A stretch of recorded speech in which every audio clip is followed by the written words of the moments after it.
Hi everyone, today I am going to record the 82nd chapter of my novel Farishta. These chapters are very important, so you have to listen carefully. So let's start. He said, "Let me tell you about Savonarola, then I will explain you everything." I said, "Okay, Agai Raza." He said, his name was Girolamo Savonarola. He was born on 21st September 1452 in the city of Ferrara. The city where he was born, at that time it was a part of Emilia Romagna, and this region was an independent state at that time. Savonarola belonged to a noble family. When he was a child, he took the education of Bible, then he studied Aristotle and Thomas Aquinas. Finally, he took admission in university. He desired to take education of fine art at the university. He was poet as well. His first poetry book was published only when he was 20 years old. The name of the book was The Rovina Mundi, means Fall of the World. When he wrote a poem called the Rovina Ecclesia, means the fall of the church, Roman church took action against him. At last, Savonarola joined a religious school, and the religious school which he joined, it was Dominican school of thought. In those days, three schools of thoughts were popular, which were Franciscan, Augustinian, and Dominican. When Savonarola joined the school of thought, he entered in monastery of Domenico, which was in Bologna. For 4 years, he studied religion comprehensively. From there, they sent him to Santa Maria dell'Angela, Angelia.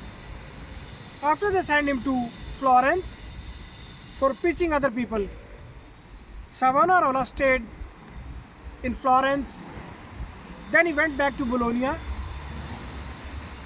When Savonarola came back to Florence once again, he was a bit famous. In those days, there was war between France and Italy. On the other hand, a mortal disease was broadening in the city.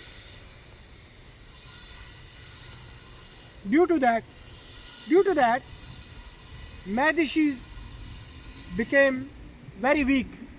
Medicis were the king of Florence, the ruling elite of Florence at that time.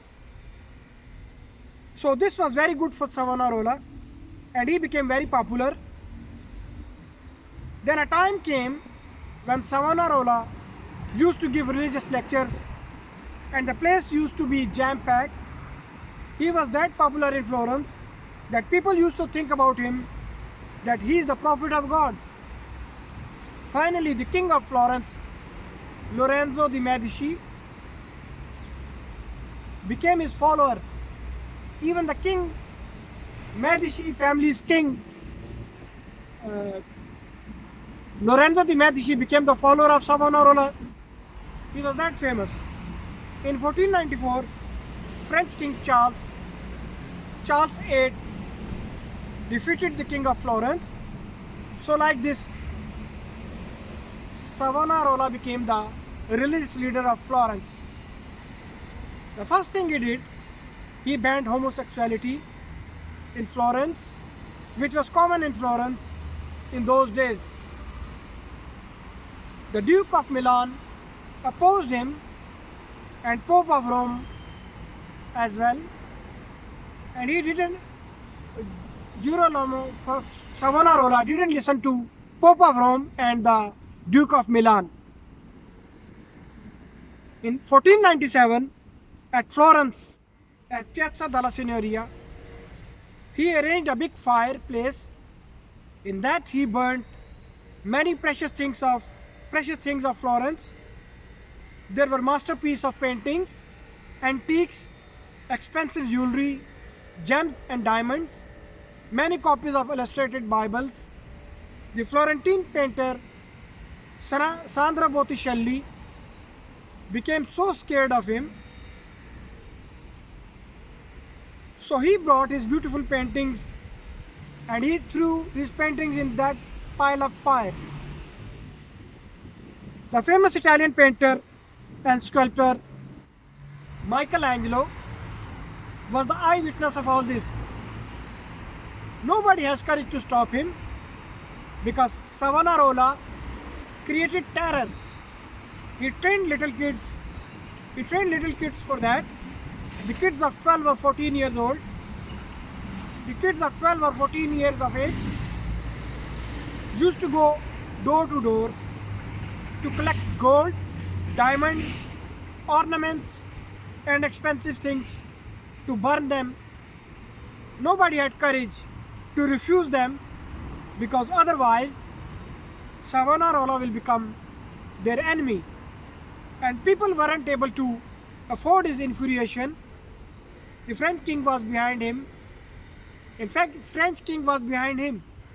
He was supporting Savonarola because when French king used to attack Italy, the only people who used to stop him were the king of Florence, the Medici family. So he created Savonarola for them and used him for his own purpose. When Savonarola became very popular and got strong position in society, then he thought he should finish the Pope of Rome. He started giving sermons against Pope of Rome.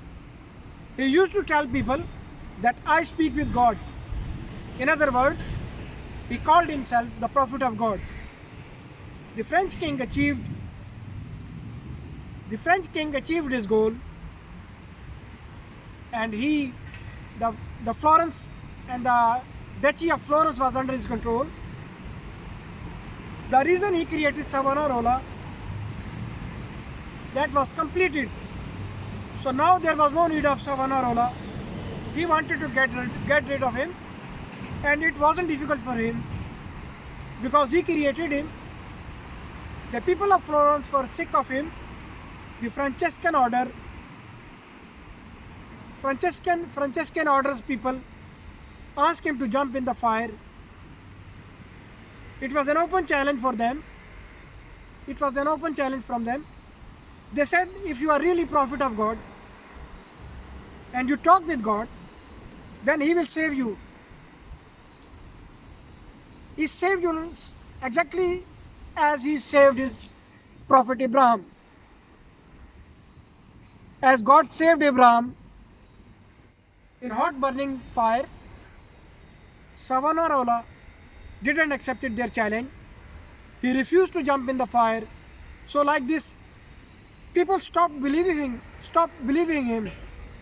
In the end, Pope Alexander VI ordered to arrest him. On 23rd of May 1498, Girolamo Savonarola and his two other best companions, Fra Silvestri and Fra Domenico di Pesca, were arrested. They were beaten badly. Thrice of them were brought at Piazza della Signoria.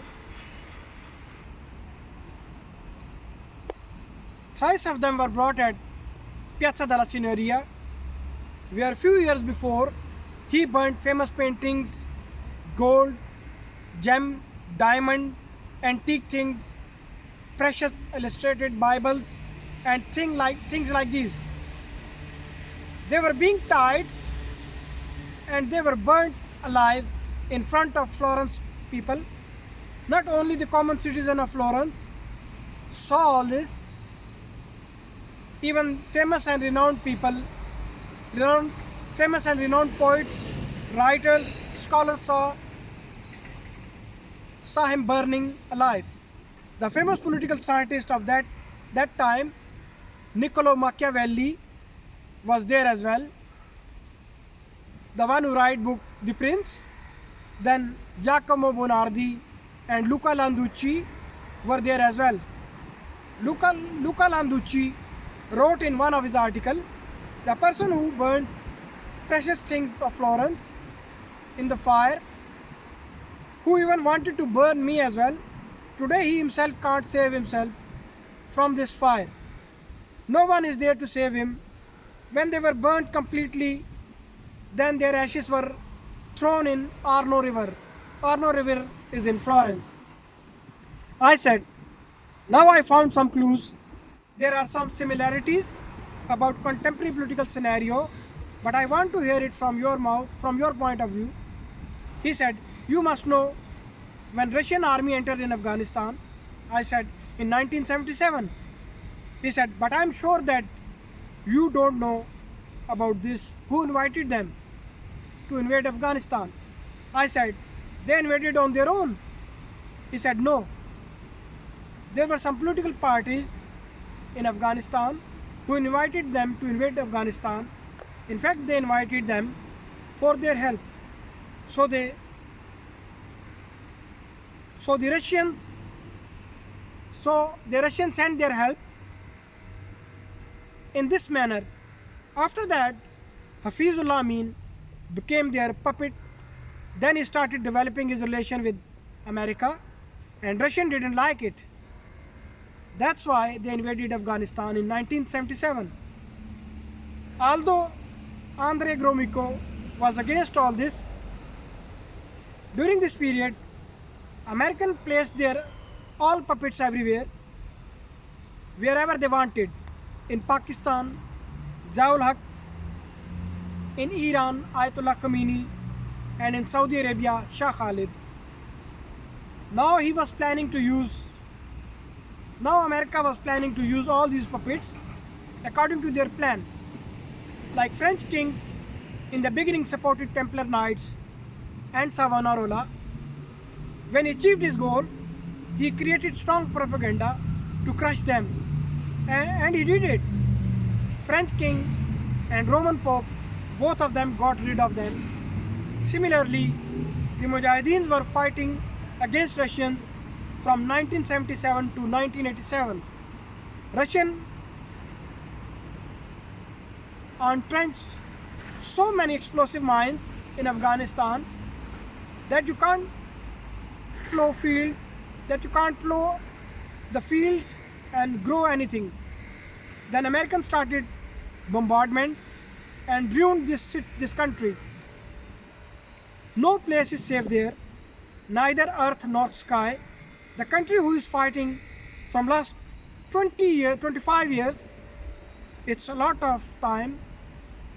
When Russians left Afghanistan, then Americans thought, what should we do with these Mujahideens? Because they knew how they trained them, how they created them, and they didn't need them. Now they didn't need them. So they decided to crush them, and for that they needed a genuine reason, a genuine excuse.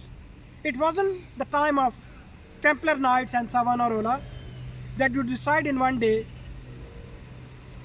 you pass the order and kill them. Today media is very strong, and you can't fool people like this. So just to win their own their people confidence, they use strong propaganda.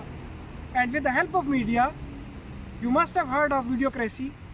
I said, I have heard about this, but my concept isn't clear about that. He said, audio-visual things affect on human brain very fast. In Second World War, Hitler opened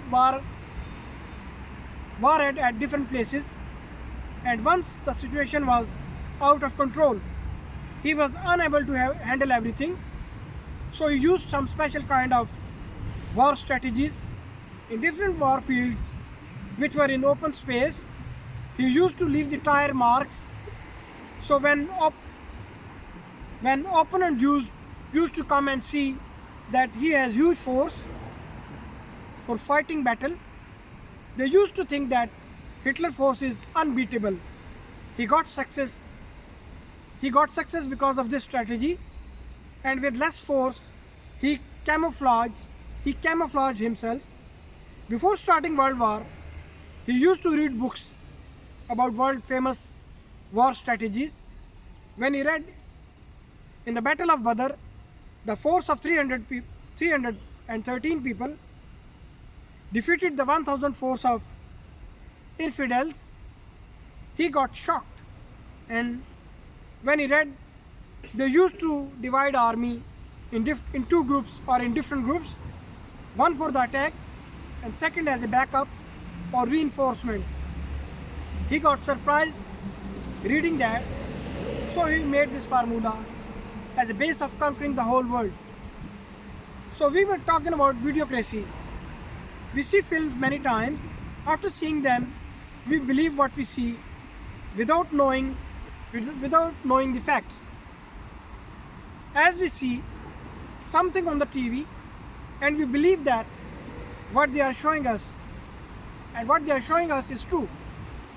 When Twin Towers collapsed, or you can say they were being attacked by terrorists, as what they say, straight away they showed a slide on TV screen, this is by Muslim terrorists, and the whole world became against Muslims.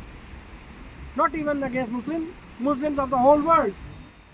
As French king wrote letter to everyone on 13th of October, wherever there are important members of Templar Knights, arrest them.